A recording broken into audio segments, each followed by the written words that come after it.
Okay, we back apart for you. So, we went over grow zone. We went over what you want to grow. You know what? When I tell you, my neighbor is crazy. They is using the car to back over cans and crush the cans. They running over. I mean, they just backing up and down the driveway, backing. I can't with my neighbor, Joe. This is why I would never move out of the hood. Black people always, like, white people, y'all tell me in the comments. Isn't this exciting in y'all neighborhoods? Like, isn't always somebody doing something crazy in your neighborhood? It might be. The only reason I ask, I've never lived in a predominantly white neighborhood. My neighborhood is mixed, but it's mostly Negroes. I mean, you know. It's a white lady next door. It's several white people across the street, but for the most part, it's Pookie in them. And then the killing part is, as she backing over this, she got some Temptations playing loud as hell in the car. Okay, that's enough for this. I love black people. Let me tell you. You can't beat it. She pulling back up in there. Oh, she really running over this stuff now. It's a garden video. I can't. She got the cans. They got the cans in the street now.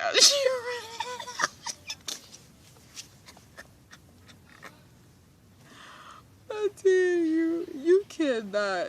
Oh my God, it's priceless. Y'all, if I just film my street, like if I just let the cameras roll, y'all will see what I'm talking about, man. But anyway, part 4. So we figured out growing zone, what we want to grow, what we can grow. Number 3 was what we want to grow in. Now, number 4, let's talk about what we're going to feel. If you're going to do, let's talk about soil amendments, what you're growing in. Let's talk about all that. What your roots, what your plants going to be growing in. Let's talk about that. So if you're growing in ground, find out what kind of soil you got.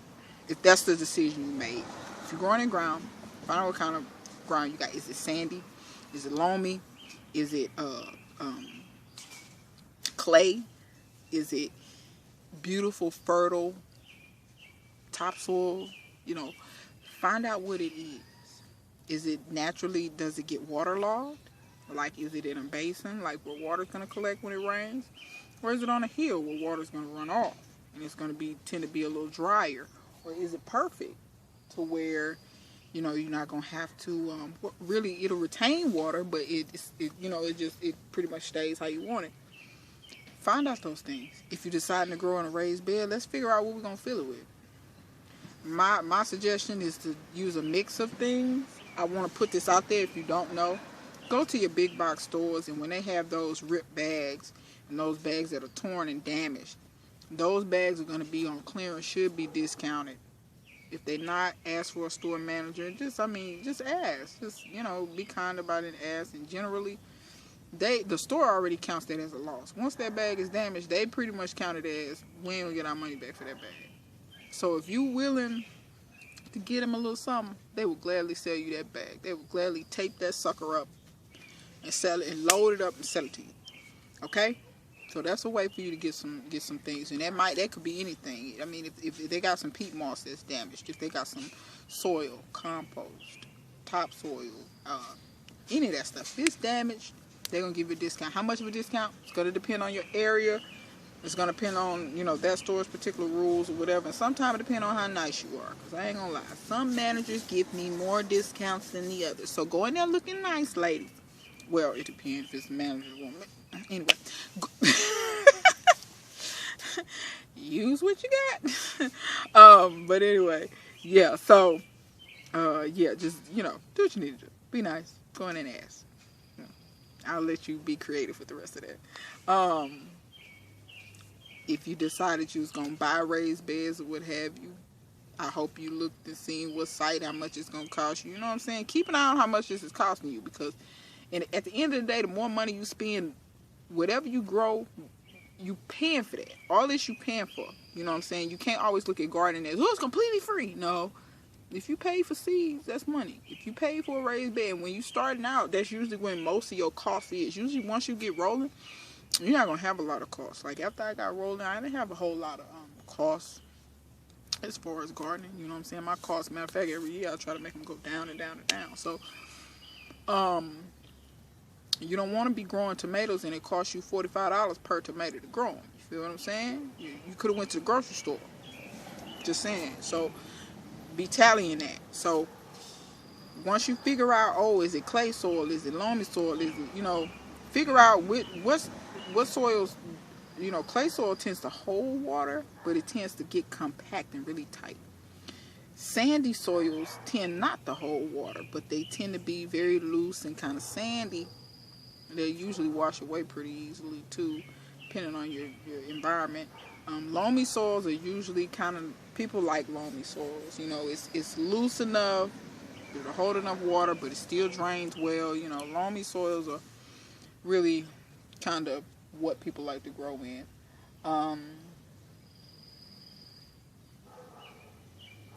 What is she doing now?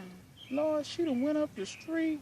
I can't with Kathy Brooks. I'm telling this woman name all on the YouTube. I better edit that out. What is she doing? Anyhow, so me personally, when I bought a lot of stuff, I had to buy the cheapest soil I could buy. When you buy the cheapest soil, it's trash. I'm telling you now, do not expect good soil out of a cheap bag. If you're not spending at least $10, in my opinion, or more, it's going to be trash pretty much. And you're going to have to amend it. Most stuff you're going to have to amend anyway. And let me throw this out there for y'all. Black cow manure is not pure manure, y'all. Please don't think that's pure manure. Most of that's sand. Like, it's mostly sand. Why y'all think the nutrition in it, the NPK in it is 0.05, 0.05, 0.05?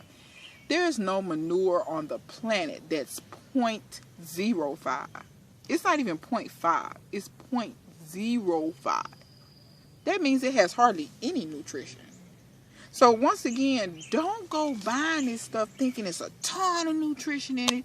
Even Miracle Grow soils ain't even 555. They're not even 555. They less than that. I think they 3 something, 2, 3, 3, 3, or 3, 2, 3, or something like that. They don't. It's not a ton of nutrition in that. So please don't buy that and think, oh, I'm gonna buy this and I'll never have to feed it again. Keep that in mind when we're talking about amending. So your amendments, whether it's fertilizer, compost, whatever you're gonna amend with. Me personally, I used to have to mix. Lord, she out here in the street stomping cans now. She was driving over with the car. Now she in the street stomping cans. I can't with Kathy Brooks. I can't with Kathy Brooks. Anyway, she a hustler, man. She a grinder. I ain't hating on her. Kathy Brooks be grinding. Now she be doing the kind of grinds I really don't want to do, but she be grinding though. Anyway, so you want to think about all that, your amendments, which you're going to turn into soil. Me personally, I use a mix of stuff. Even now, I still use a mix of stuff. But I used to have to get soil, get coconut coir. And if you don't know about coconut coir, I did a video where I showed a block of coconut coir and how much it expands. I prefer coconut coir over peat moss because peat moss is not sustainable. I know a lot of people use peat moss. Peat moss and coconut coir cost the same. But one of them is sustainable, one of them ain't. You can keep ripping these bogs all to pieces all over America, but there's a whole lot of things in our bogs that are very important. Vegetation, plant life, well, vegetation is plant life, animals, different things like that. And you may not live near a bog, but I guarantee you there are things that you benefit from that grow in that bog. And we keep tearing this stuff up, we're going to have a lot of stuff, and we don't have nothing left. Bogs are also natural water catchments, just like swamps. If you want to know why Katrina happened, look at all the swamps they destroyed in New Orleans. Places that had no business being inhabited. And they turned them into places where they put houses and buildings. No, that was intended to be a swamp. Swamps are intended to catch water. Had those swamps been there, New Orleans wouldn't have been tore up as it was. And it would, and it had, if they returned them to swamps, New Orleans can stop being tore up as it is, but money and politicians ain't gonna allow that. Plus, we need somewhere to put the black folk anyway. We moved them out from where they was. They was stopping our football team. We needed a football team, so we moved all the working black people down here up under the water. But we will get in it. That's a whole nother topic. So you want to think about that. Or at least I do. I think about sustainability. You ain't got to think about nothing. But I think about sustainability. I use coconut coir. You won't ever catch me really going out of my way to buy peat moss. Now, sometimes if I can find a hell of a deal, like $1 for a huge bag or $3 for a huge bag, sometimes you catch me getting it. Usually not from the store. It'll probably be secondhand where I bought it. Because I've been to auctions before, and huge bags of peat moss sell for $1 or $2. Because nobody at the auction wants it. Nobody really gardens, so nobody wants it. And they don't even know what it's for. But coconut coir works the same as peat moss. Works exactly the same. And coconut coir actually has a little bit of nutrition in it. So that's another bonus. Peat moss, to my knowledge, has no nutrition. So I mix my stuff. If you want to think about biochar, I did a video on biochar. Go back in my videos and look that up. So all of that is things that you can think about to amend your soil with. Biochar is going to help build your soil. Another thing is, you also, when you're doing this, please focus, if you can, focus on building your soils.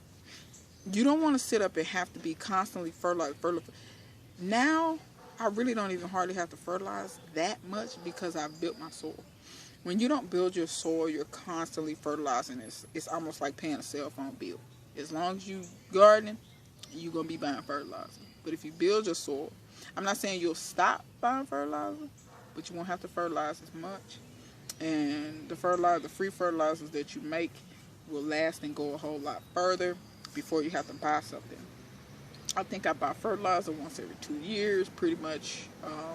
And I just kind of ration that out. You know what I'm saying? They put fertilizer on clearance, and I kind of ration out that fertilizer. I use the free stuff that I make, whether it's comfort tea, compost tea, weed tea, all that's the same. And I'll do a video on that, basically breaking it down, because that's another reason why I don't get into names, because you can call something else, and because we've been so programmed to lock in the names, we don't understand that it's all the same. Just about everything on this planet is the same, and I figured that out in college when I was going through courses. The more I would go through courses, I'd be like, oh, this is the same as this, and this is the same as this, and this is the same as this. And as you go through, you find out, oh, everything's more or less the same. So, but yeah, you want to think about all those different things. You know, once you read about the type of soil that you're working with, or you figure out what you want to fill your beds with, and how you can make you an ideal mix. Biochar goes a long way as to building your soil. I love using wood chips because they break down into the most beautiful, nutritious soil. That tree spent years, and y'all excuse Felix screaming over here. That soil spent years, that tree spent years and years and years mining the soil for minerals, nutrients, whatever, to make that wood. And then you turn around and take that composition, and worms come in, and bugs and different things like that, microbes, break that down and release everything that tree spent all that time work, plus the worm castings, because the worms are going to eat the wood and poop it out. You know what I'm saying? So it becomes this very diverse biodiversity basically in the ground, and you building that soil, and your plants benefit from all of that. Not to mention a lot of different fungi and mushrooms and things like to live in or on wood, and those are things that help bring mycelium, which basically is the same as mycorrhiza, into your soil to help your plants have a symbiotic relationship with the soil and the nutrients in the soil. So and I explained that in a mushroom video a long time ago, so y'all can look up the mushroom video. I try to put these links and stuff in the description. I be forgetting, y'all. I'm sorry. I'm gonna try to put these links in the description. If I don't put the link in the description to a video, somebody let me know in the comments. Like, check me politely in the comments, and I will put it there, because y'all help me out so much. Like, You know, I think it was Dee Dee one time was like, what's them channel names? Put that in the description. I'm like, oh yeah. You know what I'm saying? So y'all get me together, but be nice about it, because I'll tell you, if you try to check me too hard, I'm coming for you. But anyway, yeah, all that stuff. So anything pertaining to the soil, whatever you might need. If you need rock dust or azomite, it's the same thing. Those are minerals, trace minerals. I do use azomite. I know John Kohler swears by it.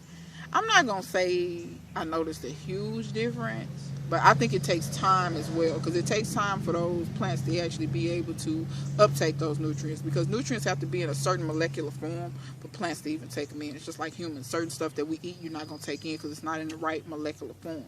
And a lot of people don't. That's deep science. I don't want to say deep science, because I got a biology degree and we covered that sophomore year, but it's deeper than most people want to go, unless you like me. But so yeah, you want to look at all of that stuff, and like I said, please try to focus on building your soils. You also can mix in worm castings into your soils. It's just, I won't lie, this part 4 about the soil, but don't get intimidated by it. Okay, don't get intimidated. It's not rocket science. If all you got is potting soil, put it in there. Put it in there. You feel what I'm saying? If that's all you got, and just roll with it. You can always amend. You can always switch it up. You can always add to. You feel what I'm saying? So don't make it rocket science, y'all. At the end of the day, the bottom line is to grow. So focus on the goal. Just get there.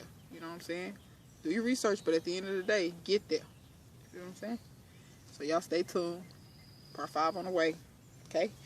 We got 4 parts. We're going on to part 5, all right? So until next time, see you guys later.